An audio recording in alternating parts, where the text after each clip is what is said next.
This is video number 2 for sections 9.1 and 9.2, adding and subtracting radicals. So we talked about simplifying radicals. What if you have a couple of them that you want to add or subtract? Well, this turns out to be one of those things that a lot of the time you just cannot do. It's just impossible. In fact, I've written for you the rule here. It's very straightforward. The only time that you can actually add or subtract a radical is if they are what are called like radicals. You say, what's a like radical?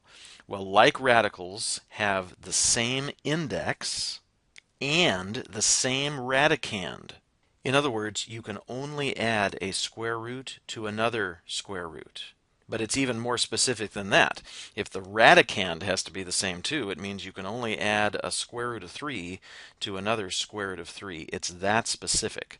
Unless the index and the radicand match, you cannot add the radicals. Now, this phrase, like radicals, is meant to remind you of something else that you do in algebra, and that is the idea of like terms.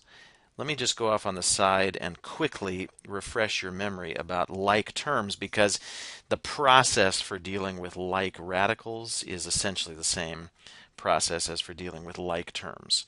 For example, take a look at this problem. What if I said add these two terms together? Well, you would have to say, sorry, I can't do that. They're not like terms. For terms to be like terms, the letters have to match and the exponents have to match. The coefficients can be different. That's okay. But what messes this one up is this guy's an x and this guy's an x squared. And so we say, sorry, forget it. I can't add those two things together. Okay, how about this one? Well, this time the exponents match. They're both 1's, but this guy is an x and this guy is a y. The letters, the powers, they have to match. So once again, I would have to say, sorry, I cannot add those two things together. Okay, let's look at one more. For this last example, I think I'm finally in business here. If you compare the letters and the exponents, they are an exact match. X squared y, x squared y. Those are like terms. That means I can add. How do I do it?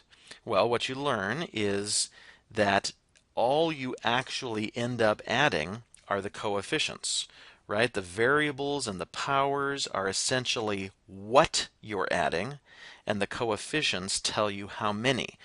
Well, if I want to add 3 of these x squared y's plus 2 more of these x squared y's, that is of course going to give me 5 of these x squared y's altogether. The point is the coefficients add, the rest of it stays the same. Okay, now look over at these radical examples here, because it's really the same algebra that's taking place. I'm being asked to add 4 square root of 2 plus 5 square root of 2. I can only do it if I have like radicals. That means the index has to be the same and the radicands. Well, these are both square roots, so I'm covered there, and they both have a 2 inside, so I'm safe. How do I actually do the adding? The same way we did with the like terms.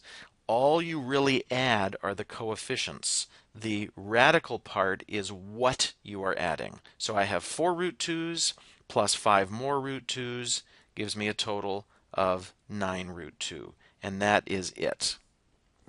Let's take a look at the second example. I now have 3 radicals. I'm being interested in subtracting these radicals together. But I have to look carefully. It's easy to make a mistake here. What you should notice is the first one and the third one, those two I'm going to be able to combine because they are both cube roots and they both have an x in here in the radicand. That makes them like radicals. The middle guy has the x, but it's not a cube root, it's a square root. That means forget it. This guy is going to be stuck separate from these other two for the rest of the problem.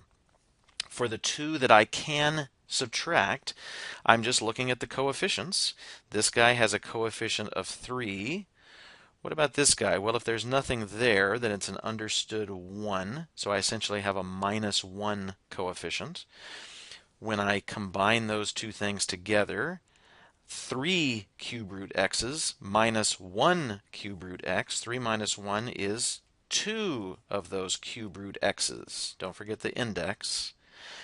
That other piece, the one that didn't match, I'm just going to have to write it there separately at the end. I have no way to combine that one with the other two. Here would be the final answer to the problem. Okay, let's take a look at the third example. This one, if you just glance at it quickly, you might be tempted to say, hey, forget it. I can't do anything here. I mean, we just said we have to have like radicals. This is root 27. This is root 3. So forget it. And of course, on the surface, that would be correct. But one thing that you have to remember in these problems is always simplify first.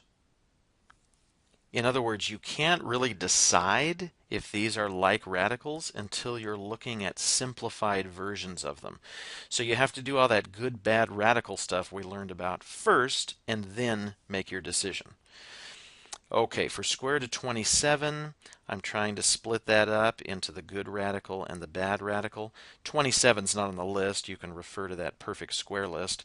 But 9 is, and 9 goes into 27 3 times. So I split up square root of 27 as square root of 9 times square root of 3.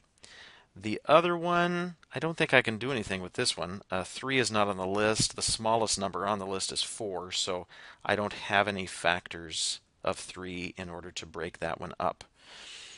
The one that I can work would be the square root of 9, which is 3.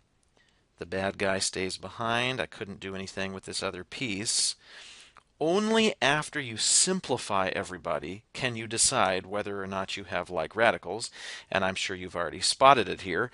I do have like radicals. It looked like it wasn't going to happen, but in fact it did happen.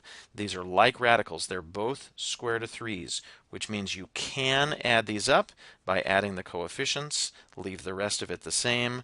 The final answer would be 9 square root of 3. Let's take a look at one more example here. This one looks particularly messy. I don't even want to worry about whether or not I have like radicals yet, because I need to make sure that I simplify first. So let's go ahead and take care of that.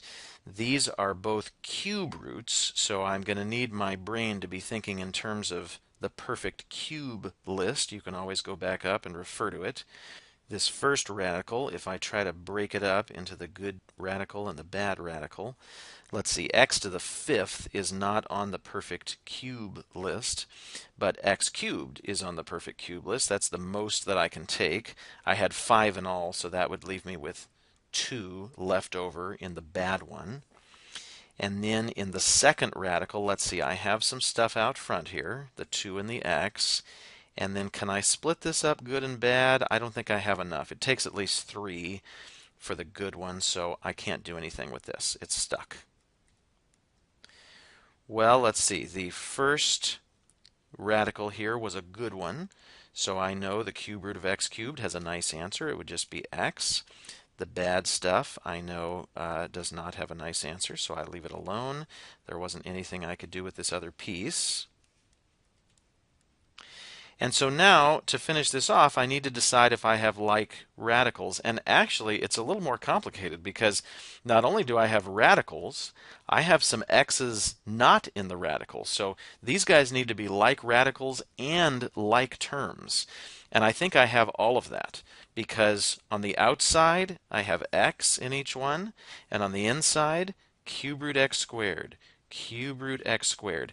X cube root x squared matches for both, and so I'm safe to add. How do I add? I just look at the coefficients. I have a 1 here, I have a 2 there, 1 plus 2 is 3, and everything else stays exactly the same. Final answer, 3x times the cube root of x squared. Remember to always simplify first, and then you can try your adding and subtracting.